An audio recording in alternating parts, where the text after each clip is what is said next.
நமக்கு இன்றைக்கி வந்திருக்கிற ஆர்டர் பற்றி பார்க்கலாம். நான் ஃபஸ்ட்டு ஒரு 1/2 கேஜி ரெட் வெல்வெட் கேக்கு தான் இப்போ ரெடி பண்ணிகிட்ருக்கேன். இதுக்கு வந்து நல்லா முட்டைலாம் நல்லா பீட் பண்ணி எடுத்துட்டு, அதுக்கப்புறம் அதோட ட்ரை இன்க்ரீடியன்ஸுமே சலிச்சு சேர்த்துக்கலாம். சேர்த்துட்டு பட்டர் மில்க்குமே சேர்த்துட்டு நல்லா மிக்ஸ் பண்ணிக்கிறேன். இது இப்போது நம்ம ஓடிஜியில் பேக் பண்ண வச்சிடலாம். இது பேக் ஆகிறதுக்குள்ளார எனக்கு இன்னொரு ஆர்டருக்குள்ளதையும் பேக் பண்ணிடுறேன். இது வந்து ஒரு 1/4 கிலோ போல் ப்ரௌனி கேட்டிருந்தாங்க, நல்லா ஃபஜ்ஜியாக க்ரிங்கிள் டாப்போட. அது ஆல்ரெடி நான் பேக் பண்ணி வச்சுட்டேன். அதுதான் இப்போது நல்லா ஆறுனதுக்கு பிறகு கட் பண்ணிவிட்டு நம்ம பேக் பண்ணி கொடுத்துடலாம்.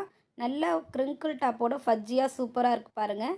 அதையுமே நல்லா மெஷர் பண்ணி எடுத்துக்கிட்டு நம்ம மேலே கொஞ்சமாக சாக்லேட் கனாஷ் இந்த மாதிரி ஊற்றி கேட்டிருந்தாங்க. அவங்க கேட்ட மாதிரியே சாக்லேட்டையுமே ஊற்றிட்டு இந்த மாதிரி பேக் பண்ணியாச்சு. அதுக்கப்புறம் ஒரு 1.5 கிலோ போல் தம்ரூட் ஆர்டருமே இருந்துச்சு. அதையுமே இப்போது ஹாஃப் கிலோவாக இந்த மாதிரி 3 பாக்ஸ்லேயும் போட்டு பேக் பண்ணிட்டேன். அதெல்லாம் பேக் பண்ணி முடிக்கிறதுக்குள்ளார இந்த கேக்குமே ரெடியாகி வந்துருச்சு. இப்போ ஃபைனலாக இதோட ஐசிங் பண்ணி எடுத்துக்கலாம். இது சிம்பிளான ஒரு ஐசிங் தான்.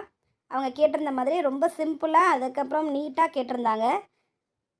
நான் வந்து ஒரு லேயரை சுகர் சிரப்பில் சோக் பண்ணிவிட்டு அதுக்கப்புறம் விப்பிங் க்ரீம் வச்சுட்டு மேலே கொஞ்சமாக செர்ரி க்ரஷ்ஷு அப்புறம் செர்ரி எல்லாம் போட்டு ஐசிங் பண்ணி எடுத்துக்கிட்டேன். பார்க்குறதுக்கு ரொம்ப சிம்பிளாக இருந்தாலும் ரொம்பவே அழகாக நீட்டாக இருந்துச்சு. நிறைய செர்ரிஸ் மேலே போட்டு கேட்டிருந்தாங்க. இந்த மாதிரி செர்ரிஸ் போட்டுட்டு ஃபைனலாக இந்த மாதிரி ஐசிங் பண்ணியாச்சு.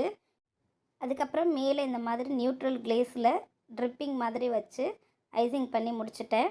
உங்களுக்கும் ப்ரௌனி அதுக்கப்புறம் தம்ரூட் இதெல்லாம் ஆர்டர் பண்ணணுன்னா நம்மளோட இன்ஸ்டாகிராம் ஐடியில் டிஎம் பண்ணுங்கள். டெலிவரியும் அவைலபிள்.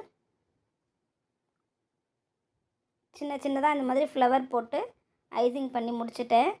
பார்க்குறதுக்கே ரொம்ப லுக்காக அந்த நியூட்ரல் கிளேஸ் அந்த ட்ரிப்பிங்லாம் ரொம்ப நல்லா இருந்துச்சு. மேலே ஹாப்பி பர்த்டே டேட் அப்படின்னு வச்சு கேட்டிருந்தாங்க. அவ்வளோதான், அதோட ஃபைனல் அவுட்லுக் இப்படி தான் இருந்துச்சு. இதையுமே பேக் பண்ணி என்னோடய ஆர்டரெல்லாம் கம்ப்ளீட் பண்ணியாச்சு.